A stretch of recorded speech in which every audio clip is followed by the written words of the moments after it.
Hello everyone, welcome to my channel. जैसे कि आप लोग जानते हैं कि समाजशास्त्र से संबंधित क्लास है और समाजशास्त्र से संबंधित किसी भी एग्जाम की तैयारी कर रहे हैं, जैसे कि Bihar state, UP PGT, GIC, DSSB, Bihar PGT या कोई अन्य, तो सबके लिए महत्वपूर्ण है। लेकिन ये क्लास जो है बिहार के लिए स्पेशल है। तो जो बच्चे चैनल पर नए हैं, प्लीज़ चैनल को सब्सक्राइब कर लीजिएगा और ज़्यादा से ज़्यादा संख्या में शेयर कीजिए और पसंद आए तो लाइक कीजिए। तो चलिए देर न करते हुए आज का पहला क्वेश्चन देखते हैं। पहला क्वेश्चन है, समाजशास्त्र एक ऐसा शास्त्र है जिसमें सामाजिक कृत्य की व्याख्यात्मक समझ का प्रयास किया जाता है। इस रूप में समाजशास्त्र की परिभाषा निम्नलिखित में से किसने दी है? ऑप्शन है ए पार्सन्स, बी मैकाइबर और पेज और सी दुर्कीम और D max weber. Right answer दीजिए। समाजशास्त्र एक ऐसा शास्त्र है जिसमें सामाजिक कृत्य की व्याख्यात्मक समझ का प्रयास किया जाता है। इस रूप में समाजशास्त्र की परिभाषा निम्नलिखित में से किसने दी है? राइट आंसर दीजिए।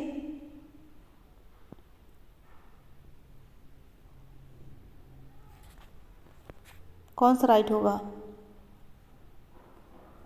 Option D, max weber. German समाजशास्त्री मैक्स वेबर के अनुसार समाजशास्त्र अपने अंतिम अर्थ में एक ऐसा विज्ञान है जो सामाजिक कृत्य की व्याख्यात्मक या निर्वचनात्मक समझ को विकसित करता है, जिसके माध्यम से क्रियाओं के बीच कारण कार्य विश्लेषण होता है और व्याख्यात्मक बोध अथवा समझ की इस पद्धति को वेबर ने वर्स्टहेन का नाम दिया है। नेक्स्ट क्वेश्चन है, संस्कृत मानव का पथ प्रदर्शक है। यह सभी पथ प्रदर्शकों की भांति उसे स्वतंत्रता प्रदान करती है और दासता से मुक्त करती है। निम्नलिखित में से कौन सी विचारधारा इस दृष्टिकोण का प्रतिनिधित्व करती है? ऑप्शन है ए विकासशील विचारधारा, बी मार्क्सवादी विचारधारा, सी प्रसारात्मक विचारधारा और डी संस्कृत व्यक्तित्व विचारधारा। क्वेश्चन नंबर 2, राइट आंसर दीजिए। कौन सा राइट होगा? इसमें राइट होगा ऑप्शन डी, संस्कृत व्यक्तित्व विचारधारा का उल्लेख किसने किया है? रूथ बेंडिक ने अपनी पुस्तक संस्कृत के प्रतिमान, जो कि 1934 में आई थी।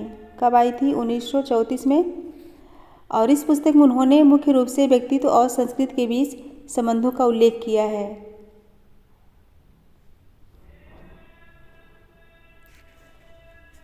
नेक्स्ट क्वेश्चन है, समाजशास्त्री कल्पना शब्दावली निम्नलिखित में से किसने बताई थी? समाजशास्त्री कल्पना शब्दावली निम्नलिखित में से किसने बताई थी? ऑप्शन है A P Berger, B C W Mills और सी गिडेंस और D J S Mill. Right answer दीजिए। कौन सा राइट होगा? इसमें राइट होगा option B, C W Mills. समाजशास्त्री कल्पना शब्दावली का प्रयोग सी डब्ल्यू मिल्स ने अपनी पुस्तक द सोशियोलॉजिकल इमेनिजेशन, कौन सी पुस्तक? The sociological imagination. यह पुस्तक कब आई थी? 1959 में। इसी पुस्तक में समाजशास्त्री कल्पना शब्दावली का प्रयोग किए थे।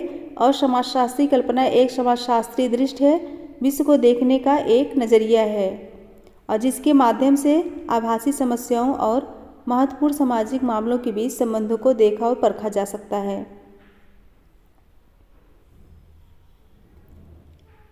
नेक्स्ट क्वेश्चन है, निम्नलिखित पुस्तकों का कूट का प्रयोग करते हुए कालक्रम में लगाइए। दास कैपिटल कब आई थी?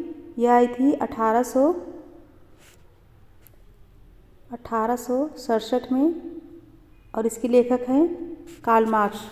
और Protestant ethic and the spirit of capitalism, यह कब आई थी?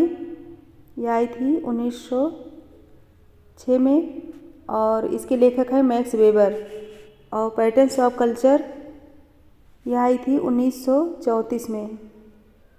पैटर्न्स ऑफ कल्चर के लेखक कौन है? रूथ बेंडिक्ट है। और the elementary forms of religious life, यह कब आई थी?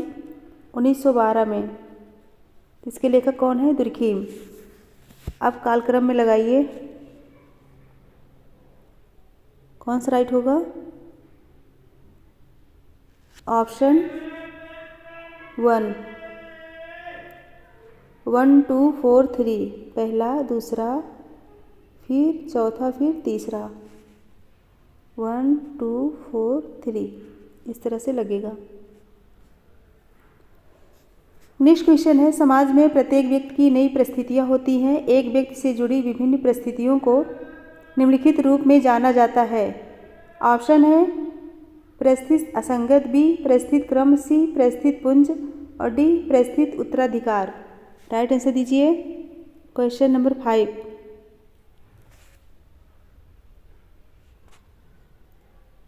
सो राइट होगा ऑप्शन सी परिस्थिति पुंज। अमेरिकन समाजशास्त्री रॉबर्ट के मर्टन परिस्थिति पुंज की अवधारणा अपनी पुस्तक, कौन सी पुस्तक में किए हैं? Social theory and social structure, जो कि 1957 में आई थी। 1957 में आई थी, उसी में अवधारणा दिए हैं। और सर्वप्रथम रॉल्फ लिंटन ने परिस्थिति का विभाजन प्रदत्त और अर्जित में किया, और उसके बाद मर्टन ने सामाजिक संरचना के विश्लेषण के लिए परिस्थिति सेट और भूमिका सेट की अवधारणाओं का प्रतिपादन किया। नेक्स्ट क्वेश्चन है, निम्नलिखित में से कौन सी प्राथमिक समूह की भौतिक स्थितियां हैं? निम्नलिखित में से कौन सी प्राथमिक समूह की भौतिक स्थितियां हैं? ऑप्शन है ए शारीरिक निकटता, बी आकर्षण, सी लघुता और डी सहनशीलता। कोड देख के राइट आंसर दीजिए।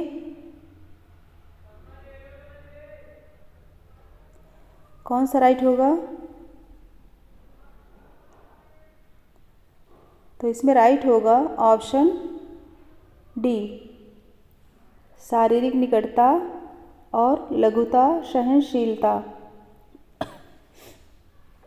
ऑप्शन डी करेक्ट होगा। प्राथमिक समूह, चार्ल्स कूले ने अपनी पुस्तक सोशल ऑर्गेनाइजेशन, जो कि 1909 में आई थी, सोशल ऑर्गेनाइजेशन 1909 में आई थी, सर्वप्रथम प्राथमिक समूह की अवधारणा इसी पुस्तक में प्रस्तुत किए। और प्राथमिक समूह से तात्पर्य उन समूहों से है जिनकी विशेषता है इनके सदस्यों के बीच घनिष्ठ, अनौपचारिक, प्रत्यक्ष, आमने सामने के संबंध होते हैं। उदाहरण के लिए परिवार, मित्र मंडली, पड़ोस, जनजाति समाज, खेल समूह आदि। और किंग्सले डेविस ने प्राथमिक समूह के कितने प्रकार बताए हैं, कितनी विशेषता बताई हैं? डेविस ने 3 प्रकार की विशेषताएं बताए हैं। कौन कौन सी? शारीरिक समीपता, समूह का छोटा आकार, संबंधों की अवधि। यह जो है किंग्सले डेविस ने बताए हैं 3 प्रकार की विशेषता। नेक्स्ट है, निम्नलिखित में से कौन सा प्राथमिक समूह नहीं है? कौन सा प्राथमिक समूह नहीं है? ऑप्शन है ए स्काउट, बी साथी समूह, सी विद्यार्थियों की कक्षा और डी परिवार। राइट आंसर दीजिए। कौन सा प्राथमिक समूह नहीं है? सो इसमें राइट होगा ऑप्शन ए स्काउट। साथी समूह, विद्यार्थियों की कक्षा, परिवार, यह जो है प्राथमिक समूह है।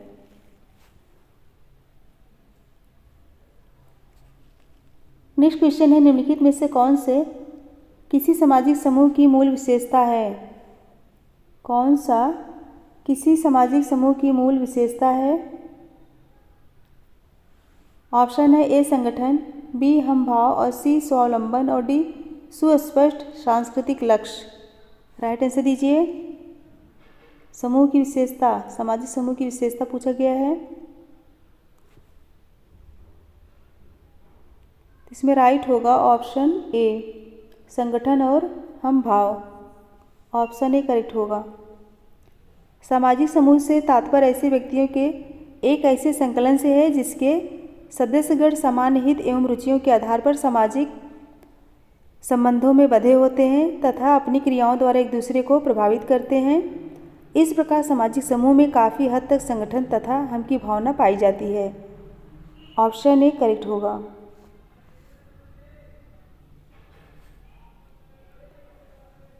नेक्स्ट क्वेश्चन है, नीचे 2 कथन दिए गए हैं जिनमें से एक कथन ए और दूसरा तर्क आर है। कथन ए, दुर्खेम के अनुसार शिक्षा समाज में उसके सदस्यों के बीच एकरूपता को सतत और प्रतिबलित करती है। और बी है, कारण बी, विचारधारा व्यक्ति और समाज के बीच संपर्क स्थापित करते हुए समाज के मानदंडों और मूल्यों को स्थापित करती है। कोड देख के राइट आंसर दीजिए, कौन सा राइट होगा।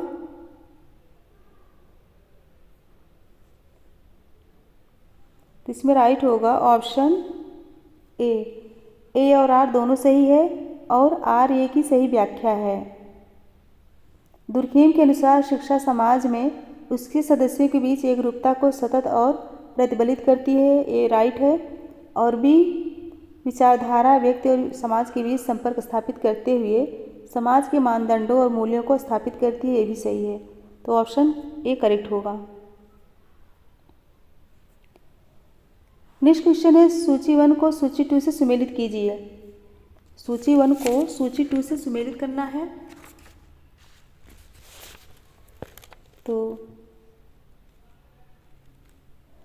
डी स्कूलिंग सोसाइटी किसकी है, इवान इलिच। और बी है द पॉलिटिक्स ऑफ फैमिली किसकी है,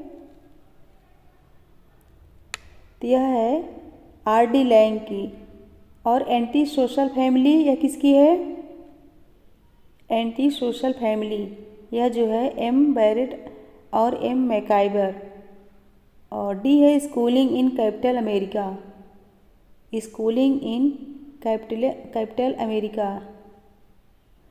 इसमें होगा S. बॉल्स और S. गिडिंग्स। तो कौन सा कोड राइट होगा, कोड देकर राइट आंसर दीजिए। ऑप्शन सी ऑप्शन करेक्ट होगा। नेक्स्ट है, शक्ति के परिवर्तनशील जोड़ की संकल्पना इस धारा पर आधारित है कि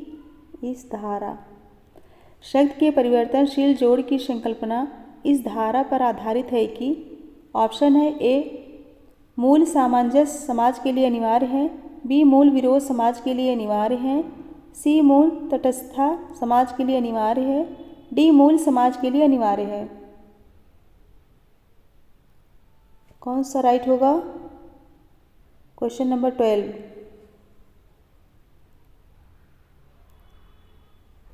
क्वेश्चन नंबर 11, इसमें राइट होगा ऑप्शन ए, मूल सामंजस्य समाज के लिए अनिवार्य है। शक्ति के परिवर्तनशील जोड़ की संकल्पना इस धारणा पर आधारित है कि मूल सामंजस्य समाज के लिए अनिवार्य है।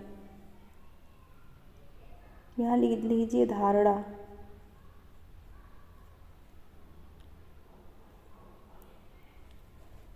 नेक्स्ट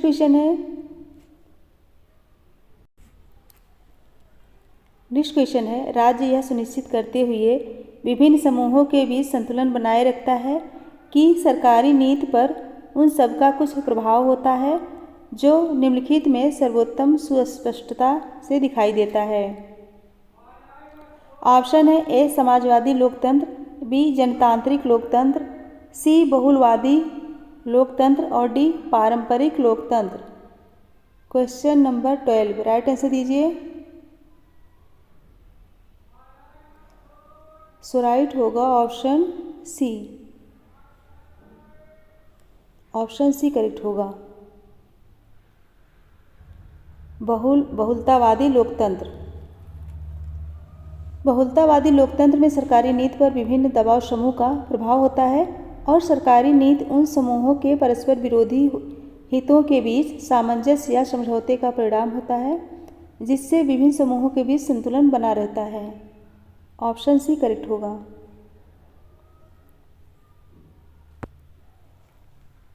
नेक्स्ट क्वेश्चन है, सामाजिक संस्था का समुचित उदाहरण निम्नलिखित में से कौन सा है।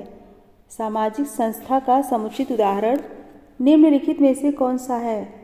ऑप्शन है ए, बाजार, बी, मजदूर संघ, सी, राजनीतिक दल और डी, गैर सरकारी संगठन। 13 का राइट आंसर दीजिए। सो राइट होगा ऑप्शन ए, बाजार। संस्था शब्द का प्रयोग सर्वप्रथम किसने किया था, किसने किया था? हर्बर्ट स्पेंसर ने अपनी पुस्तक फर्स्ट प्रिंसिपल में किए थे। इसके बाद समनर ने अपनी पुस्तक फोकवेज में संस्था को व्यापक रूप से प्रस्तुत किया और संस्था जो है आदर्श नियमों, मूल्यों, कार्यप्रणालियों एवं विधानों की एक व्यवस्था है जो मानवीय आवश्यकताओं की पूर्ति का साधन है। और इसी आधार पर मैकाइवर एवं पेज ने भी कहा है, हम समितियों के सदस्य होते हैं, संस्थाओं के नहीं। नेक्स्ट क्वेश्चन है, डेहरेनडॉर्फ के अनुसार मार्क्स के वर्ग संघर्ष के सिद्धांत को ऑप्शन है ए सार्वभौमिक रूप से अस्वीकार किया जाए, बी सार्वभौमिक रूप से स्वीकार किया जाए, सी सामान्यतः संशोधित रूप में स्वीकार किया जाए और डी प्रसंगानुसार अस्वीकार, स्वीकार और संशोधित किया जाए। कौन सा राइट होगा?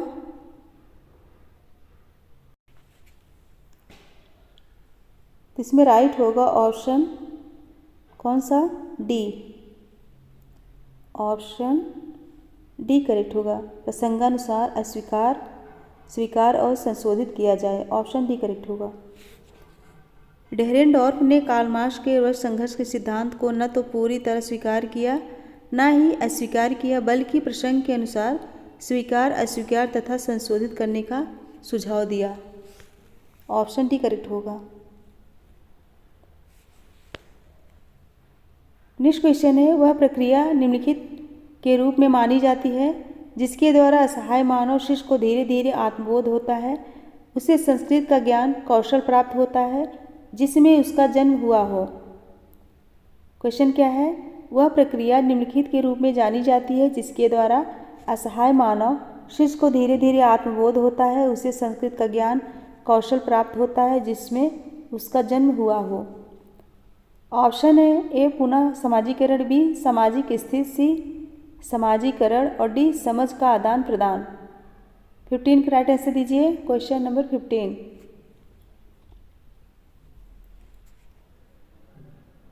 सो राइट होगा ऑप्शन सी समाजीकरण।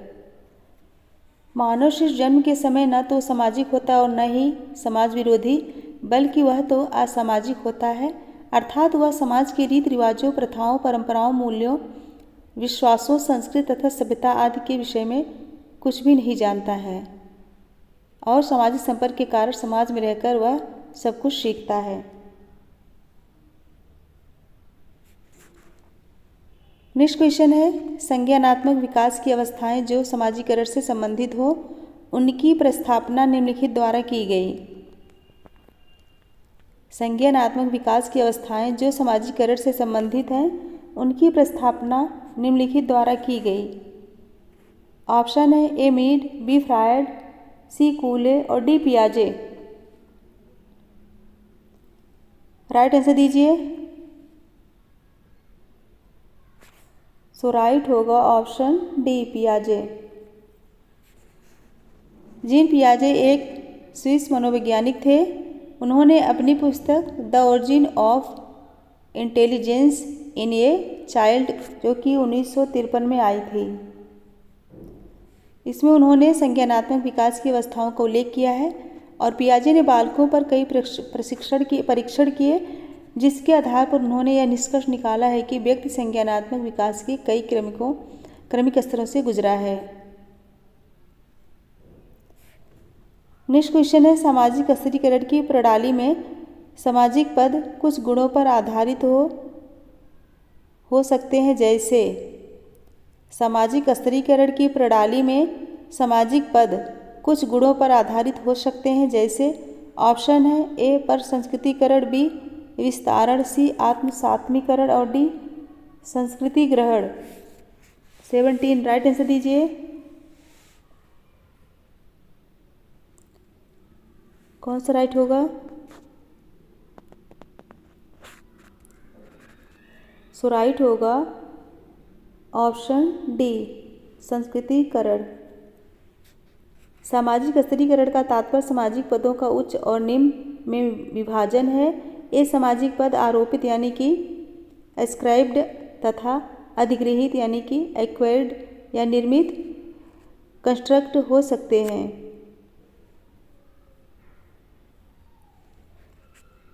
नेक्स्ट क्वेश्चन है, उद्विकास का चक्रीय सिद्धांत निम्नलिखित में से किसने प्रतिपादित किया है? उद्विकास का चक्रीय सिद्धांत निम्नलिखित में से किसने प्रतिपादित किया है?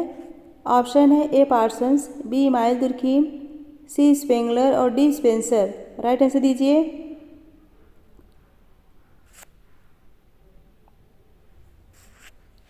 कौन सा राइट होगा? सो राइट होगा ऑप्शन सी स्पेंगलर।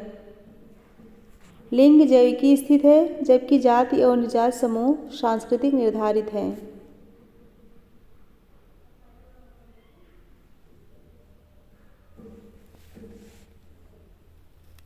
नेक्स्ट क्वेश्चन है, उन सामाजिक प्रक्रियाओं की पहचान कीजिए जो सामाजिक ढांचे के परिवर्तन से संबद्ध है। ऑप्शन है ए औद्योगिकरण, बी संस्कृतिकरण, सी आधुनिकीकरण और डी वैश्वीकरण, ई अंतःपीढ़ीगत संचलन और डी अंतरपीढ़ीगत संचलन। कोड देकर राइट आंसर दीजिए।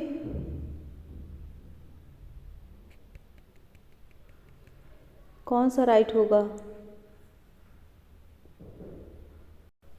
कौन सा राइट होगा?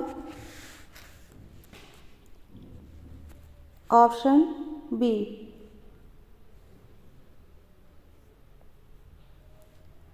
बी राइट होगा। सामाजिक ढांचे में परिवर्तन लाने वाली प्रक्रियाएं हैं औद्योगिकरण, आधुनिकीकरण, वैश्वीकरण। संस्कृतिकरण से केवल स्थिति में परिवर्तन आता है, संरचना में नहीं, और अंतःपीढ़ी तथा अंतरपीढ़ी गतिशीलता के प्रकार हैं। ऑप्शन बी करेक्ट होगा। नेक्स्ट क्वेश्चन है, मर्टन के अनुसार व्यवस्था के अंगीकरण या समायोजन को कम करने वाले अवलोकित परिणाम हैं। मर्टन के अनुसार व्यवस्था के अंगीकरण या समायोजन को कम करने वाले अवलोकित परिणाम हैं।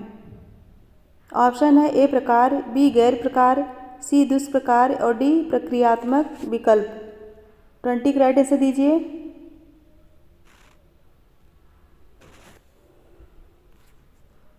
सो राइट होगा ऑप्शन सी दुष्प्रकार।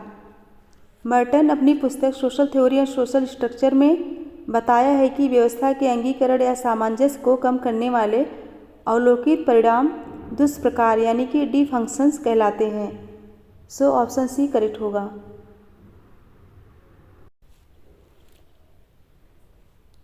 नेक्स्ट क्वेश्चन है, निम्नलिखित में से कौन सी पुस्तक है जिसमें मैनहीम ने ज्ञान के समाजशास्त्र का विचार प्रतिपादित किया है?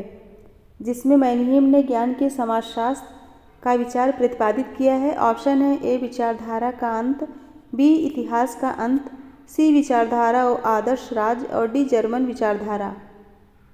21 राइट आंसर दीजिए।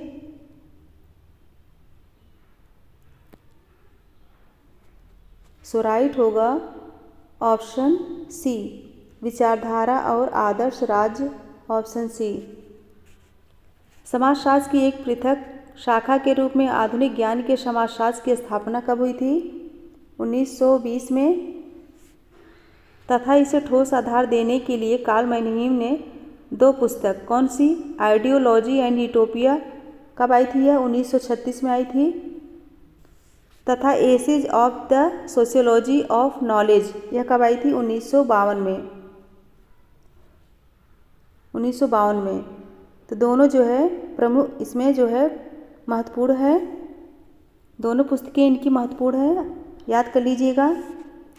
नेक्स्ट क्वेश्चन है, पूर्वानुमान का ऐसा कथन जो सिद्धांत को यथार्थ से जोड़ने के प्रयास में चरों के बीच संबंधों का परीक्षण करने का आधार तैयार करता है को कहा जाता है? पूर्वानुमान का ऐसा कथन जो सिद्धांत को यथार्थ से जोड़ने के प्रयास में चरों के बीच संबंधों का परीक्षण करने का आधार तैयार करता है को कहा जाता है? ऑप्शन है ए यादृच्छिक प्रतिदर्श, बी प्रश्नावली, सी काल्पनिक और डी पूर्ण धारणा। राइट आंसर दीजिए।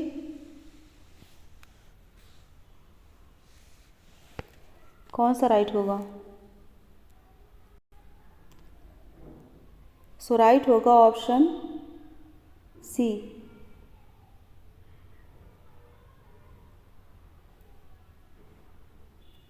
ऑप्शन सी करेक्ट होगा, काल्पनिक। शोध के विशिष्ट अर्थ में दो या दो से अधिक वेरिएबल्स के अंतर्संबंधों को व्यक्त करने वाला एक ऐसा अस्थायी कथन परिकल्पना यानी कि हाइपोथेसिस कहलाता है, जिसे तथ्यों के आधार पर सिद्ध अथवा असिद्ध किया जाना बाकी होता है। नेक्स्ट क्वेश्चन है, उस तकनीक का नाम बताइए जिसका प्रयोग वास्तविक फील्ड कार्य आरंभ करने से पहले किया जाता है।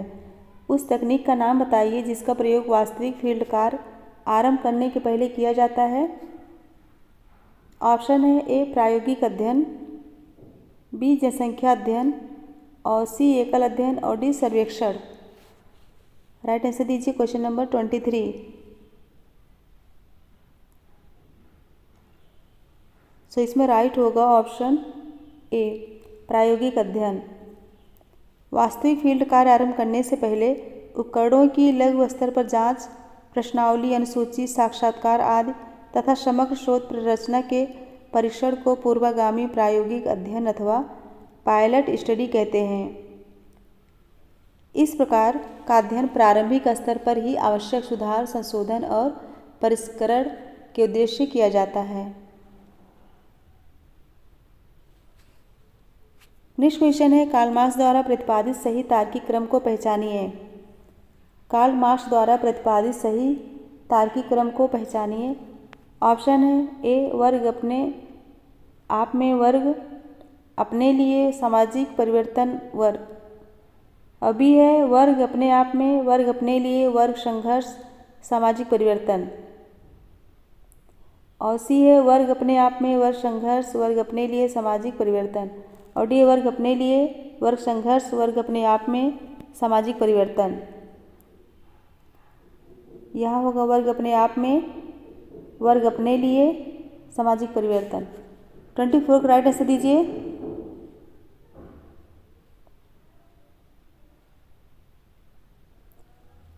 तो इसमें राइट होगा ऑप्शन बी वर्ग अपने आप में, वर्ग अपने लिए, वर्ग संघर्ष, सामाजिक परिवर्तन। ऑप्शन बी करेक्ट होगा।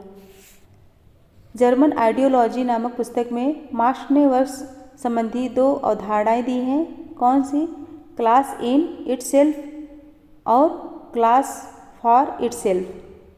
जब वर्ग संगठित हो जाता है, इसमें पारस्परिकता आ जाती है, तब यह अपने आप में वर्ग बन जाता है। इसके बाद वर्ग अपने वर्ग के सभी लोगों के लिए संगठित हो जाता है। वर्ग की उत्पत्ति के साथ ही वर्ग संघर्ष प्रारंभ हो जाता है। नेक्स्ट क्वेश्चन है, रेंडल कॉलिंस के विश्लेषण में सही विकल्प बताइए। रेंडल कॉलिंस के विश्लेषण में सही विकल्प बताइए। ऑप्शन है ए बृहद स्तर से मध्य स्तर और सूक्ष्म स्तर में जाने की सामाजिक प्रक्रियाएं। बी है सूक्ष्म स्तर से मध्य स्तर और सूक्ष्म स्तर में जाने की प्रक्रियाएं। सी है सूक्ष्म स्तर से बृहद स्तर में जाने की प्रक्रियाएं। और डी है बृहद स्तर से सूक्ष्म स्तर में जाने की प्रक्रियाएं। राइट आंसर दीजिए 25।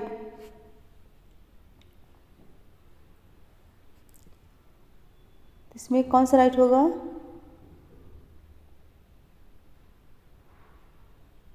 ऑप्शन बी सूक्ष्म स्तर से मध्य स्तर और सूक्ष्म स्तर में जाने की प्रक्रियाएं।